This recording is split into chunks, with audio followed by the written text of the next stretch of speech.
What do you think of this new look? See, I was born with these birthmarks. My cousin Brett, he had a little birthmark or moles like this in the same exact positions right on his belly, chest area. Just a weird, interesting fact about myself and a weird way to open this live stream. But why I brought that up is because I usually always have facial hair. Usually have a beard, like a goatee thing going on, mustache, goatee, strip of hair down my sides. Usually have sideburns. I've always had facial hair until tonight. So you're seeing me, many of you are seeing me for the first time without facial hair. There's no one on here yet. I'm going to pause briefly, get my Propel water set up here. It's always good to stay dehydrated. How many of you know this fact? That, since it's winter time, and many of you are hitting hard water, fishing, ice fishing with ice fishing tackle, such as using like tip-ups like I got over my shoulder here, and the K-drill, drill-powered auger, things like that. So a lot of you are out there in the frigid cold weather, probably below 0 temps on the ice. But how many of you know that it's extremely, extremely easy to become dehydrated in the wintertime? Because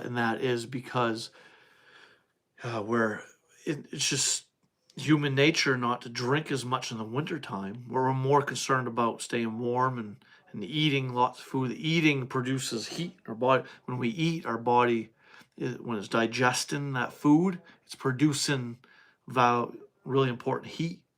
So it's making us feel warmer by eating, but we drink less. It's just a human thing. It's what we do. But we're doing more bodily harm than good by not drinking plenty of water, by not having our fluids in the wintertime. You can develop those cramps and who knows what else by becoming dehydrated.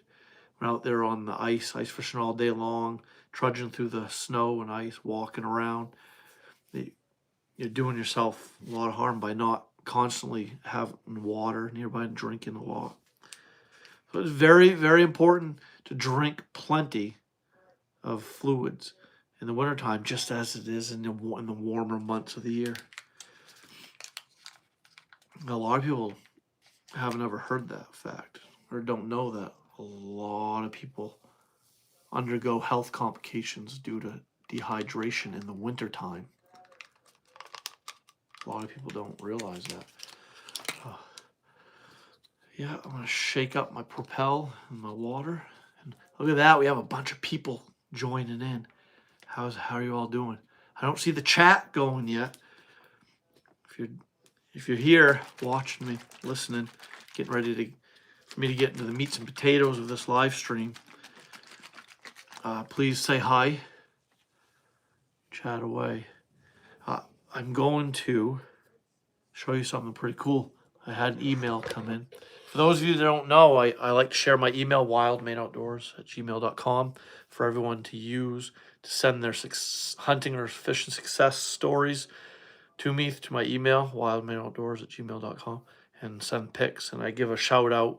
I share their stories, show their pics, and then ultimately they can join the live stream to share more detail. And then others coming in on the live stream can join the chat to ask questions to those individuals that sent me the emails, the fishing or hunting success stories to my email. And we could just start a big discussion on the live stream centered around that individual's success story. And we could learn from one another, learn cool tips and tricks and secrets and stuff, so forth, to ultimately become better fishermen and hunters. So here, Jason Gibson sent an email, and I'm not sure he must have done this on the fly. He misspelled a bunch of words. He don't usually do this, but he said 2 of my jig rods. Okay, so he's got 2 of his jig rods down here in these pics. The Swedish Pimple collection by far had the best luck on the hammered copper one in the middle. hammered copper one. So there's some kind of copper colored Swedish pimple that he's had his best luck with. Ice fishing, I'd say. And the 2 lures I picked up at Dick's in Bangor, nothing on them yet. So he picked up a couple new lures at Dick's Sporting Goods, but he has yet to catch anything on them yet, he says. So let's click on this image. So here we have, I guess, Jason's jig and rod setup. Some lures. So he's got a Swedish pimple collection down here. Various sizes and color variations of the Swedish pimples. And his jig rod. Neat. See what? So here's the lures. Okay, I think I have a couple of these. I'm pretty sure I have those 2 right there. And I have that. I think I have that one in the larger size. This is the Swedish pimple collection. And I do believe I've caught fish on that one right there, the silver colored Swedish pimple. So how many of you that are just joining the live stream right now? Oh, we don't want to end it. Use the Swedish pimples ice fishing. This is Jason Gibson's collection of Swedish pimples. And what's the rod? So Jason should be on here soon. And he can tell me what that rod is. I wonder what make and model jig rod that is right there. I have the Sonicor jigging rods by 13 Fishing, and I have a clam jigging rod. It's the crap. Sorry, I'm not sure what the brand is, but anyway, so look at these. These look like antique lures. How many of you know what these are? Did he say what these are? Okay, I think these are the 2 that he picked up at Dick's Sporting Goods. I've never seen these lures before. I don't even know what these are called. So if Jason comes on here soon, which he usually does join the live streams, he could tell me what these lures are right here. He bought them at Dick's Sporting Goods. It says, yeah, he doesn't say what they are in his email, but cool. Thanks, Jason, for sharing.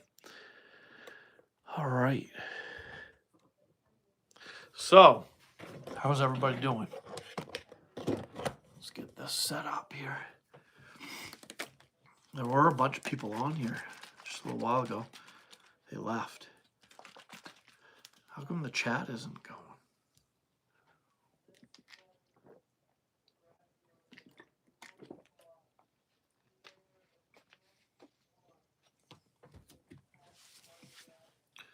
All right. Let's do this.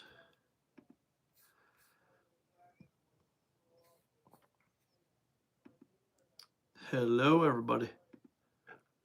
Okay, so if you're, who are you? There we go. Hey, Jason, I was just sharing your email. I was just showing your pics, Jason, of your lures. At first, you're probably like wondering, who the heck is that guy? Are you wondering who I am? You're seeing a complete stranger. Look at no facial hair. Well, yeah, I was born with these like moles. They were smaller when I was younger. I had really bright, almost whitish blonde hair when I was just born, and little dots, little specks where these moles are, where they grew bigger with old age. But I always have facial hair hiding those. That's an insecurity I have right there, everybody. Showing these. I had one up here that I had surgically removed. We all can relate to that probably. We're humans. It's human nature to have insecurities about our own bodies, to feel ashamed about what we have. So we'll hide it behind hair, like in my case. I grew facial hair to hide these. But yeah, Jason, what do you think of the no facial hair thing? Jason, let us know. First, I want to say hi. Give a shout out to Mason, the 29. Hey, Mason, thanks for joining the chat. Thanks for coming on. Do you ice fish, Mason? I'm right now asking Jason Gibson about those 2 lures he bought at Dick's Sporting Goods. I wanted to know what they're called. I just got done showing his email, showing his pics of his jig rod setup. Oh, thanks, Mason. Thanks for subscribing. So you ice fish. Let me go back. Hold on a sec. First, I want to click on this. I want to join the chat with you guys. There you go. I'm clicking on the live stream, getting into the chat, so we can chat away, so we can start this discussion about ice fishing, answer people's questions, answer one another's questions. So Jason says, I keep a big beard in winter because it's warmer, and trim down to, yeah, keep the, the beard, the facial hair helps prevent frostbite and helps give our cheeks warmer in the winter. That's true, Jason. That's too funny. Mason says, I'm sorry, I got to go to bed for school tomorrow. Okay. Yeah, no problem, Mason. So you're in California, so there's no snow. But you do ice fish. That's cool. You're from California. Maybe Northern California. I have family living in California, my aunt and cousins and uncle. I've got family living out there in California, Mason. So that's cool. Hey, thank you for subscribing and checking me out for briefly. I wish you all the best of luck in your fishing, hunting endeavors. Yes, I do ice fish in a different country. Oh, that is cool. Neat. And I love meeting new people from all over on doing this live stream. There was a fellow on here from New Zealand the other night. He was going to keep joining live streams. He hasn't been back since, but I subscribe to his channel. He uploads a lot of shorts from New Zealand, a lot of hunting and fishing content from New Zealand, which is super neat. So it was really cool to show his shorts videos on my live stream the other night. But thank you, Mason. I'll let you go to bed. Thank you for subscribing. And I go live every Monday nights at 8:30 p.m., by the way, Mason. So you can come back next Monday. Say hi if you want. So Jason says, I don't remember the lure brand or names found on Dick's, but so you don't. But I bet we could probably like Google search jigging lures and might come across and click on the pics. So like Google search, if you could, Jason, Google search this ice fishing jigging lures, and then click the picture option up the top left, and it'll just show all pictures and images of jigging lures, and maybe you'll come across them and you'll get the names of them, because those look pretty neat. And I think you did say in your email you didn't catch fish with them yet. A lot of times too, I'm sure, Jason, you can relate to this. I've bought tons of different lures to try out, test out, but we tend to always gravitate to our tried and tested and trusty and true lures that have always caught fish for us time and time again. We're all of us fishermen are guilty of that. I'm sure you can agree with that, Jason. But I better giving it time, trying them lures out each outing for a little bit, maybe half hour plus. Maybe eventually you'll snag something, catch something on one of those lures. That would be really cool if you do. I hope you do. Hope we can find the name of them things. Them things look pretty neat. I've been fishing hard with that origami blade jigging spoon by 13 Fishing. I slayed the white perch yesterday. Jason, me and some friends of mine went out ice fishing yesterday, and it was -9 degrees when we got on the ice and set up our shelter, got the heats, and we did set up tip-ups and traps. I was the only one to catch a white perch on a tip-up or trap, using one of my Lakers traps I've got here over my left shoulder. But we were slaying them jigging in the shelter. I caught a handful of white perch on that origami blade jigging spoon by 13 Fishing. And then I switched to a Swedish pimple with a glow sticker and caught several more with that. I caught like 13 personally, myself, 13 white perch. And between Ed and his wife Louise, they caught 21 between the two of them. So 30, 20, 30, 33, 30, 34 white perch were caught between the three of us yesterday, ice fishing. So that's really cool. We did set some tip-ups, traps, or ice fish traps, if you will, whatever you want to call them. Most people call them tip-ups. A lot of people call them ice fishing traps. You can call them whatever you want. But I set some bait just below the ice for landlocked salmon and for brook trout. So did Ed. And Ed took some jumbo shiners and smashed them, killed them, put them right on the bottom for cusk and lake trout. Because where we were ice fishing yesterday the body of water does have lake trout, cusk, white perch, smallmouth bass, brook trout, landlocked salmon, stuff like that. So very nice. I love me some white perch. Yeah, you can make some great fish tacos with them things. Fillet them up, make some fish tacos with the good old white perchies. Okay, so I need, what is all of this? Let's get on the chat here.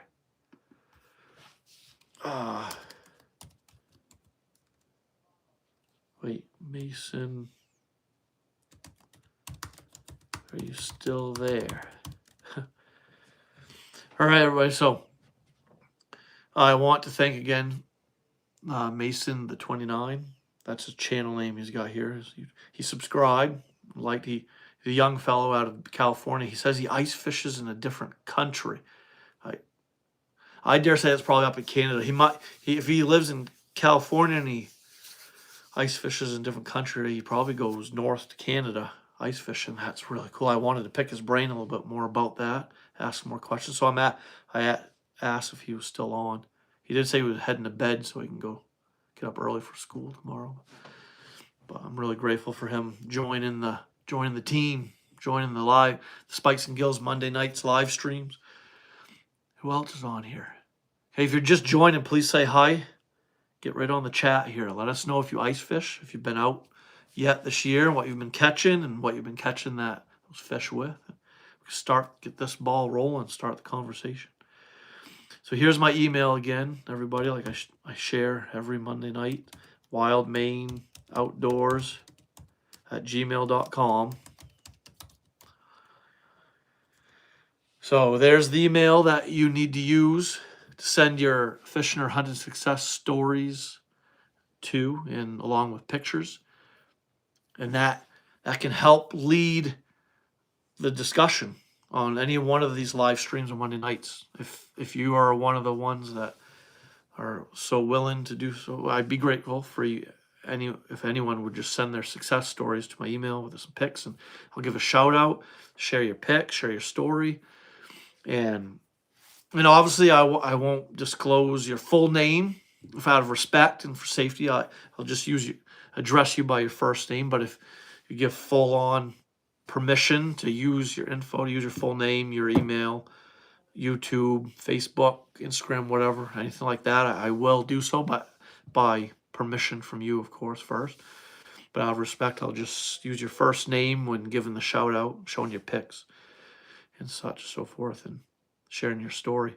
And you can join the live stream and share more detail about it. And people will ask you questions, and you can answer their questions, and we can start a discussion around your success, and we can learn from one another. So we've got Danny Knapp, 1515, coming on. He says, hello, Spikes and Gills. We've been having fun catching small and largemouth bass in southern Maine. Good times. Sweet. I will be down there in a few weeks. I will be down your way soon. I go down there every year to ice fish for a couple days with my best friend Jason and with Josh, Skip, Steve, Mark, other folks. A lot of times we hit ponds for black crappie. We'll slay the black crappie. And I usually catch a lunker largemouth bass or two when we're down there, when I'm down there ice fishing. So that's awesome. I'm glad you've been out and having some fun, some success. So Danny Knapp, if this is your first time seeing me live, I usually have facial hair. This isn't what I normally look like on my YouTube videos. And I need new glasses too. See, I do taxidermy. I mounted this buck here and this bear and that buck over there I mounted. And I'm working on a life-size mounted bobcat. I just finished a piebald buck for a guy downstairs. So I do taxidermy and I airbrush. I got really good paints. I intend to paint, color this in, so I don't have this weird bright silver thing in the middle bridge of my nose. The paint wore off on my glasses. Time for some new pair of glasses. And this facial hair will grow back quick. In 2 days, I'll have a 9 o'clock, 8, whatever shadow, 2, 3 o'clock shadow, whatever they call it. So Jason Gibson says, I haven't caught a large through the ice yet. Plan to head a bit north for Lakers. Yeah. Oh, where are you going to go, Jason, for Lakers? Like one of the Musquashes maybe, or or will you go to oh god, yeah. I'm tongue tied, lost for it. Oh, he says oh, Danny Knapp, if you're still on here, Danny Knapp, what were you using?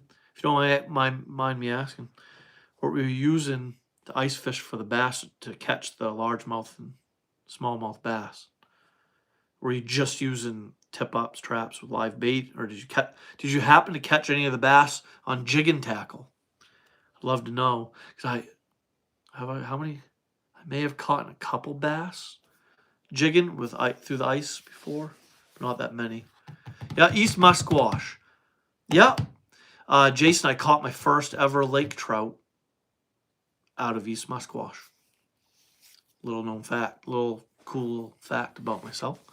So that's a great place to go. I was hoping to hit that lake before now, actually. I would have liked to have gone there yesterday. We were up there on the West Musquash, on Musquash, on the first Musquash lake you come to, on that route you take to get up to East Musquash.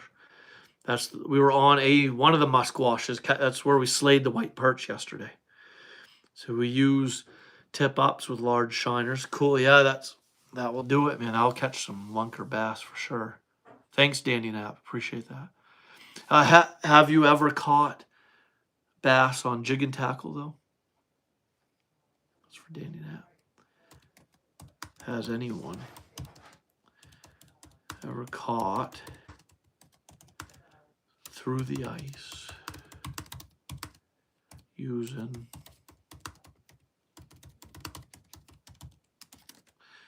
because I'd like to know like what they use for a rod setup, lures for that. Kaysen Kramer says, hi, how you doing, Kaysen? Shout out to Kaysen. Thanks for saying hi, joining the chat. Thank you for coming on here. Kaysen Kramer, are you an ice fisherman too? So I just asked a question to Danny Knapp.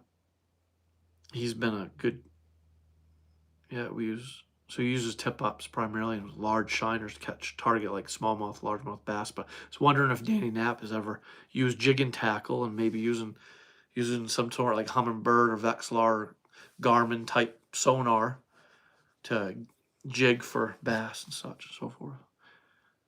So Casey Kramer says, I haven't been yet. So you haven't made it out yet? See, I was on a lake yesterday that had 15 inches of ice. I don't know if you haven't gone out because weren't sure about ice thickness yet, but there's been 6 to 7 inches right since December on in my area of Maine. There's been like over 6 inches of ice, and now there's probably in the around my locally around me right now. I bet that ice thickness went from 7 to 10 to 12 in the last couple days because we've been in the negatives, -5 degrees for 2 nights. I bet there's a good 10 plus inches on the local ponds. Where I went yesterday, 2 hours north here in Maine, there was 15 inches of ice. So there's plenty of ice now. Everyone can get out and enjoy some ice fishing right now safely. And with snowmobile, using their snowmobiles or side-by-side four-wheelers, whatever. I mean, with all the snow we're getting right now in Maine, I would assume that you choose the snowmobile over the four-wheeler. Get out on the ice. Excuse me, everybody. I'm going to take a drink.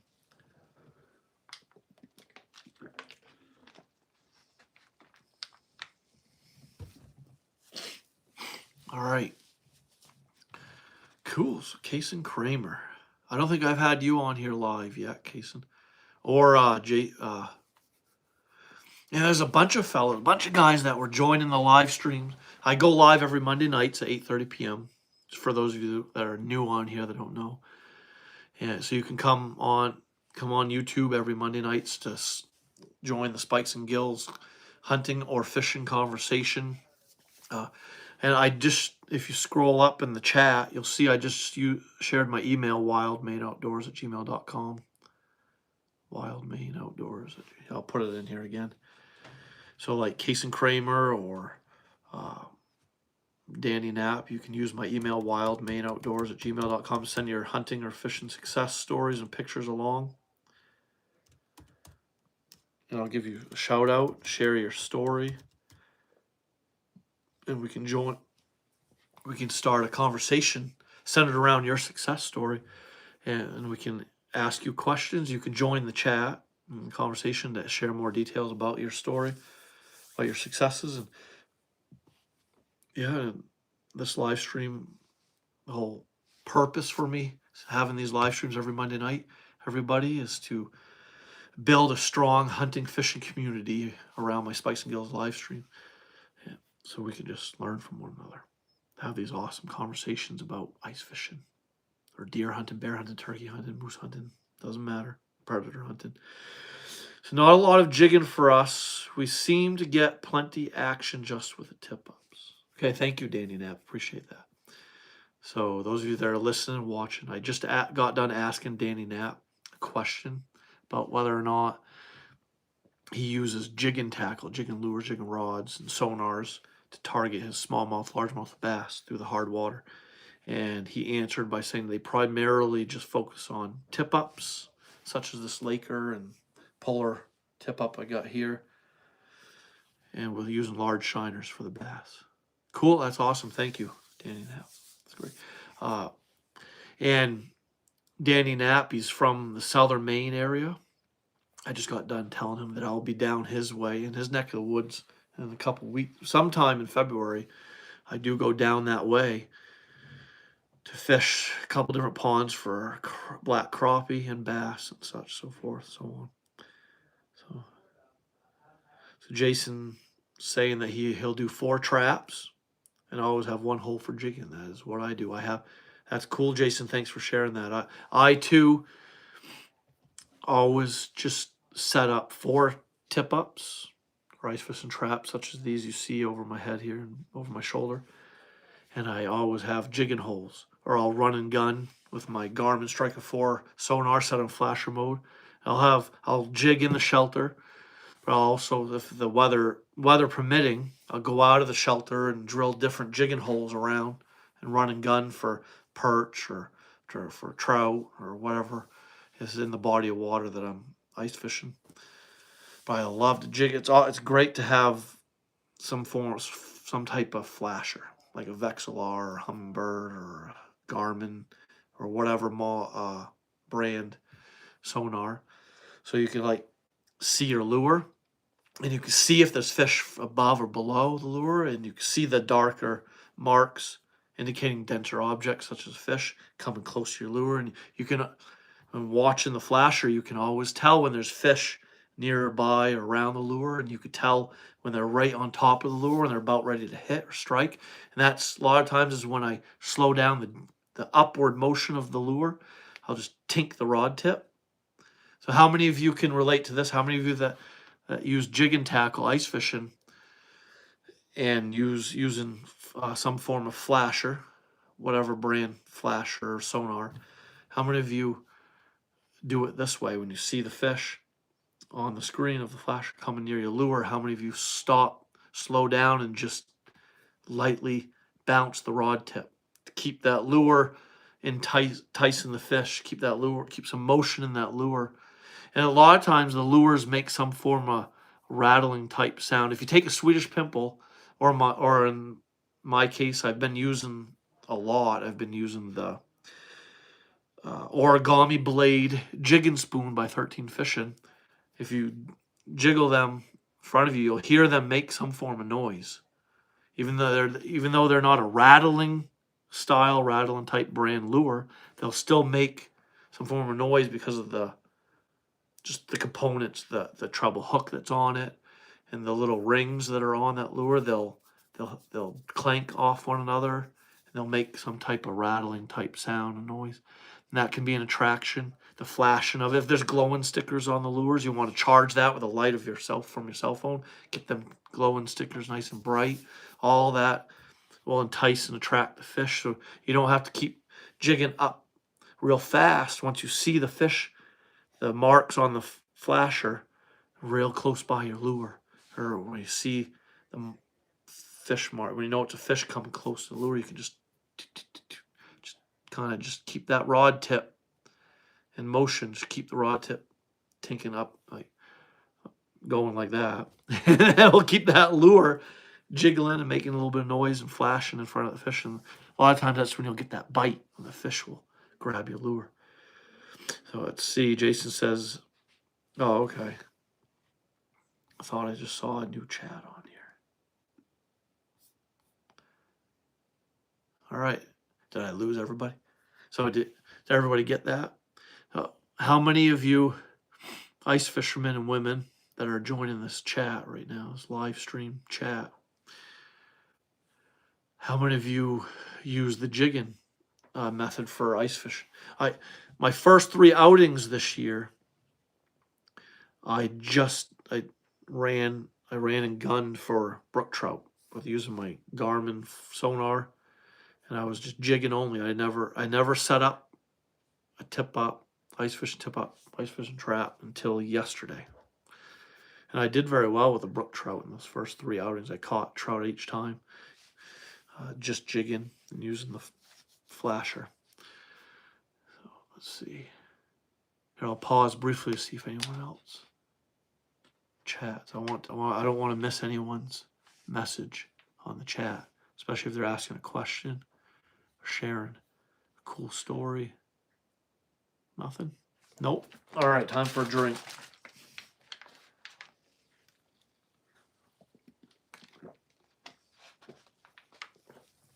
All right, let's switch things up a little bit. We were talking ice fishing. See, I've been live now for over a half hour. Probably a good time right now to transition to a little bit different topic to keep it interesting. How many of you can tell me what this is from?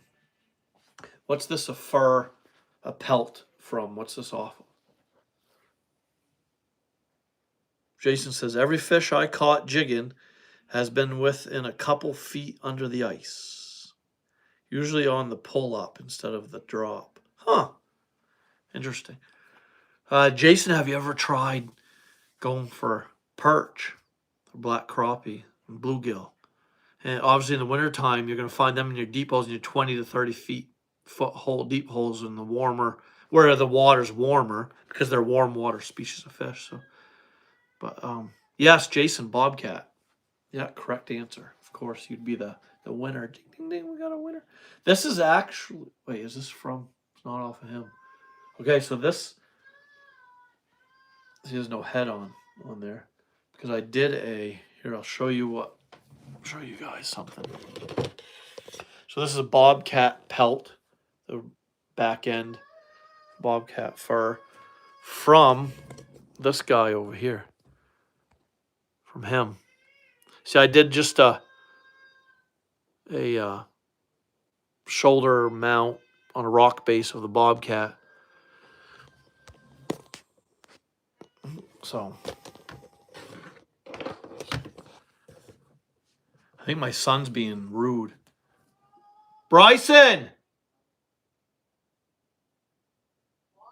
Can you stop that, please? Stop, please. Excuse my son, everybody. I have to apologize to everybody now. Sorry, everybody, for that. My son was making loud noises in the downstairs. He was doing it on purpose. He's only he's 12, be 13 in 2 months. Oh, yeah. Oh, what's Jason saying now? Perch, yes. Crappie, no. Never been to a crappie lake. Caught 1 perch and 30 plus feet on a tip up. Nice. Yeah, we were slaying them. We caught the 34 or so, whatever, 33 plus white perch yesterday in 34 feet of water. It's 34 to the bottom. And I had the flasher going, the sonar, and I was having my best luck at like 25 to 27 feet, just a couple feet off the bottom. And the perch, they were coming up. They're sight feeders anyway. Well, all fish will use their sight or sense of smell and hearing for hunting their prey in the water to find food and such, so forth, so on.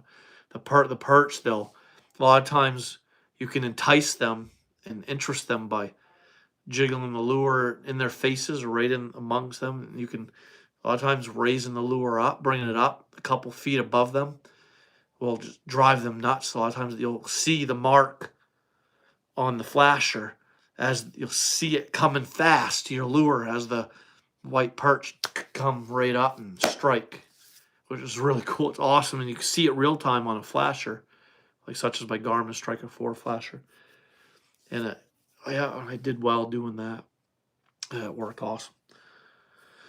So, and black crappie, what works great. Me and my best friend, when I go to Southern Maine to fish with Jason, and we go target the black crappie, we use the tungsten jig heads with pieces of dead shiner on it, either the shiner head or tail.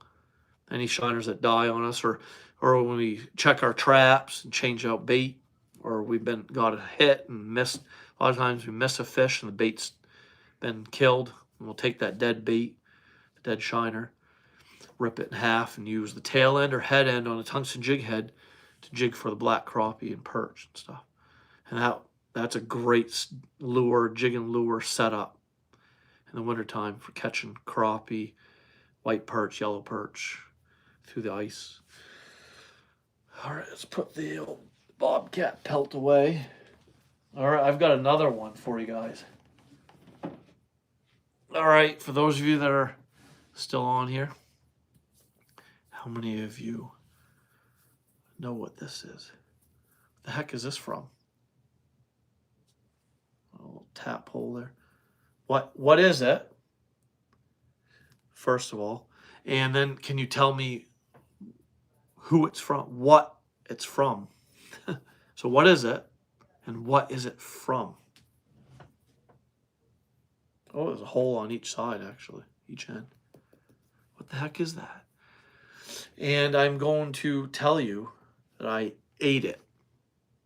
I ate what was in this in the form of a big casserole omelet. It had to be put in a big, like, cake pan and baked like a casserole sort of thing.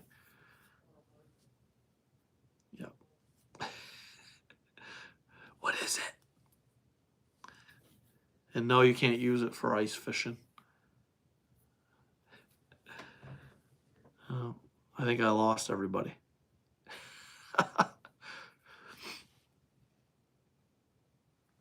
It's an ostrich egg, everybody.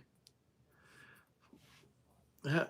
The ostrich laid the egg, and it was harvested. It was taken.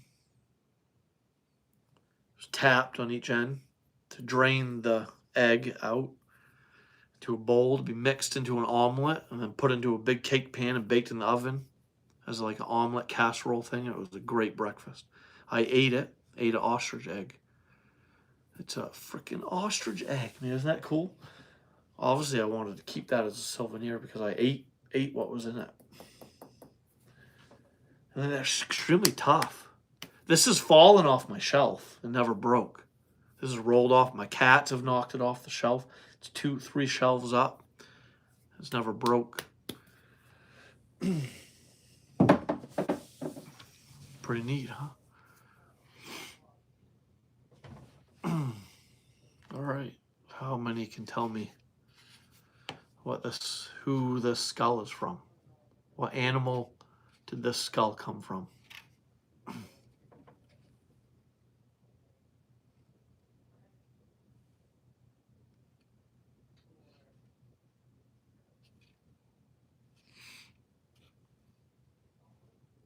I have another one on the wall over here.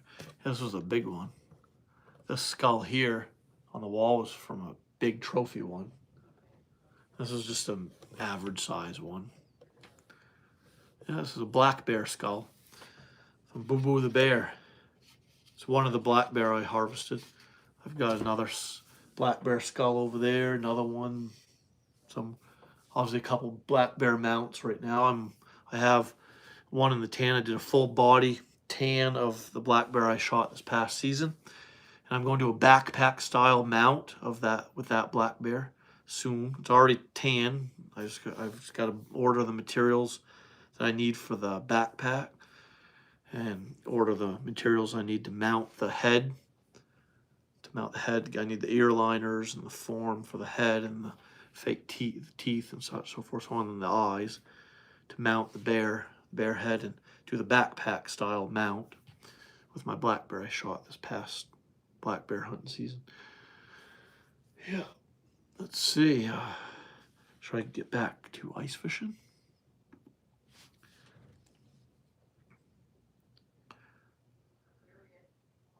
Looks like someone just joined. Hey, if I see that you just come, okay, so we got some more. How's everybody doing? So as people start flowing in, I'd like to know from you if you go ice fishing and what kind of ice fishing tackle you use, what fish you've been catching through the hard water and how you've been catching them. Please leave all the information in the chat. Say hi, start the, oh, looks like they dropped off. They wanted to see my sexy, pretty, hairless mug. I just shaved all my facial hair off today. That's so I don't have to wear a beard net, facial beard net thing covering at work. And I'm going to shock everybody at work tomorrow. When I show up with no facial hair, everyone will think there's a new employee in town or something. That'll be funny.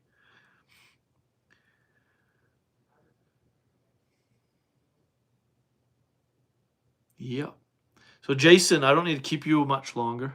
Hey, thank you for sharing the emails. So forth. I'd like you to, I don't want to be the reason you're not getting your beauty rest. Jason, I am going to end the live stream probably early tonight, so I can get up early for snow blowing and shoveling. Obviously, we're having a storm here in Maine, having a great snowstorm, getting over a foot of snow. I snow blowed once already today, but I'm going to have to clean up our yard, do some shoveling and snow blowing tomorrow, good and early. So I should hit the hay sooner than later. So I want to thank everybody for joining this Monday night's live stream. So going to focus more on hunting and fishing. I was working on habitat, a good yote turkey activity. Nice. Yeah, Jason, I did that for many, many years. I actually gave up ice fishing for 5+ years to just focus on coyote, bobcat, red fox hunting. And I shot several cats and coyotes and fox over the years. And I finally picked up ice fishing again, started ice fishing heavily 3 years ago. There's nothing wrong with that. Hey, to each their own, whatever makes you happy. But I wish you, obviously, the best of luck, Jason. And when you do go after those Lakers, when you do travel north for Lakers, Jason, I hope you get into the big ones. I really hope you catch a big one. Why that is, because I know you'll share your pics and stories with me, and I'll be able to talk about it, and you can too. You can share your success story here on the Spikes and Gills live stream. And yeah, so that would be really neat. All right. Yeah, eventually I'll be getting into the turkey hunting topic. My live streams will be centered around the eastern wild turkey hunting, turkey hunting tactics and such, so forth, so on. I'll be transitioning into that content probably within a month or so, month and a half probably. But I could still talk fishing anytime. Obviously, this live stream, Spikes and Gills live streams every Monday nights starting at 8:30 p.m. is all about hunting and fishing. Just starting a fishing conversation, starting a hunting conversation, maybe a conversation around current events and things and happenings around hunting, around deer hunting, bear hunting, moose hunting. Like, for instance, how many of you, Jason, you probably read this story already or saw online somewhere, that there's some changes going on around the moose hunt. The moose hunt, and what that change is the time frame of the moose hunts and the bull moose hunts. I guess the Inland Fish and Wildlife biologists are debating and discussing and also taking on You can call a hotline number to give your 2 cents to share your opinions on this matter. And I'll share all this at some point in probably future videos or live streams down the line. But the discussion is around antlered moose hunting, bull moose hunting, is to have the season earlier, like starting in September and earlier in October. So that way hunters can entice them more with calls. That way it's closer to when the actual moose rut is occurring and happening. So that way the moose hunters can have way more encounters and see more moose and have more success at calling in moose.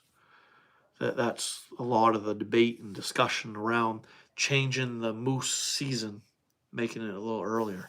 So that's just an example of a current event or around hunting and fishing, something that's undergoing changes like that. We can discuss that my live stream can be about that, about anything to do with deer, anything to do with bear, moose, coyote, fox, bobcat, anything to do with fishing, fly fishing, ice fishing, open water fish, or whatever, predator hunting. The list can go on and on. So I want to thank everybody for the support, for subscribing and liking my video, leaving comments on the videos you watch, and liking, and all that, so forth. That helps YouTube push the videos, and the algorithm push my videos out. The more likes and comments, the algorithm likes to see that, likes to see the YouTube community being strong around certain videos. So videos get pushed that way by more likes, more comments, and such, so forth, so on. So I want to thank everybody for that support. And Jason is saying there are also groups trying to get Sunday hunting. Yes, and a lawsuit to try and get fly fishing only waters open to all fishing. Yeah, there you go. Hey, appreciate that, Jason. So these live streams and my future YouTube videos or future ideas for some of my videos could be centered around these topics, like Jason shared. Groups trying to get Sunday hunting in Maine. That's a good topic to talk about, discuss about, and debate about. And I never heard this one yet, though, Jason. This is interesting. The lawsuit to try to get fly fishing only waters opened off. I haven't heard that one yet, Jason, so thanks for sharing that. I'll be looking for that information, so I can get up to par with that, centered around that one. But I do know about the Sunday hunting one. So appreciate that, Jason. Thanks for sharing. All right, so before I go, I always like to mention my 2 books: The Sit Spot, Discover in the Forest Near You, and Wild Maine Outdoors, Hunting Tactics, Tricks, and Secrets. These 2 books can be ordered by using the PayPal links in the descriptions below all my YouTube videos. There's the PayPal links for both these books. You can click on that PayPal link to order any one of or both the books. They're also ebooks. They're electronic. You can download the ebooks on your phones, computers, Nooks, Kindles, iPads, so forth, so on. And you can go to lulu.com. So lulu.com. So I put it in here. It's lulu.com or Barnes & Noble. You go there, or to amazon.com to order the books, or buy the ebooks, download the ebooks for Wild Maine Outdoors, Hunting Tactics, Tricks, and Secrets, or The Sit Spot, Discover in the Forest Near You. Yeah, so in this book here is a great coffee table style book. It's loaded with pictures. It's a 5-section book on whitetail deer hunting, black bear hunting, coyote hunting, bobcat hunting, and fox hunting. And I do have plans in sometime near future to do a volume 2 of Wild Maine Outdoors, Hunting Tactics, Tricks, and Secrets. That'll be deer hunting, bear hunting, turkey hunting, and moose hunting. And in this book, I did interviews with the state of Maine biologists, and those chapters in here about those interviews with them. I interviewed other hunters, like Galen Rulin, and some hunters that came here from Wisconsin to hunt bobcat with their Walker hounds. Those chapters in here about that, stories in here on that. So yeah, that's Wild Maine Outdoors, Hunting Tactics, Tricks, Secrets, and obviously my personal hunting experiences and my tactics and stuff that I use are in the chapters in this book. And the sit spot, discovering the forest near you. My motivation for writing this book was from me taking the Advanced Wood Survival course instructed by Michael Douglas out of Maine. Michael Douglas learned all of his skills and tactics from Tom Brown Jr., the tracker. Tom Brown Jr. learned everything he knows from the Apache Indian he called Grandpa, so forth, so on. There's chapters in here about listening to the birds, what all that means. Chapters in here about tracking and awareness. And the whole idea around this book is to help individuals develop their woodsmanship skills and want to become more woods wise and want to run to the nearby forests and mountains and hills to find their favorite sit spot, place to go and meditate and just take it all in, to listen to and watch and observe the surroundings, to learn everything about the nearby forests or mountains and to learn from the wildlife around them, so forth, so on. That's kind of a lot about what the sit spot, discovering the forest near you, is about. So there you have it, my 2 books. You can go into the descriptions below any of my YouTube videos to click on the PayPal links to order any one of those books or both of them. And then obviously there's a shopping icon that you click on to browse my Spikes and Gills merch. So I thank you all for your support, for joining the live streams every Monday night at 8:30 p.m. to join the discussion about anything to do with hunting or fishing. It doesn't matter. It could be about anything. Or to join the discussion to answer people's questions, or to discuss and talk about current events happening around hunting or fishing. So appreciate you all. Thank you for the support. And I hope to see you all back here next Monday night, 8:30 p.m. And yeah, so thank you, Jason. Thank you, Danny Knapp, Kason Kramer. Thank you. And thank you all for your subscribing and liking and for joining the live streams. Thank you for watching my YouTube videos and liking and sharing comments and sharing the videos and all that. Appreciate all of you very much. So before I go, I'm going to pause, take another drink from my water, see if anyone has any questions before I go or any comments they'd like to share.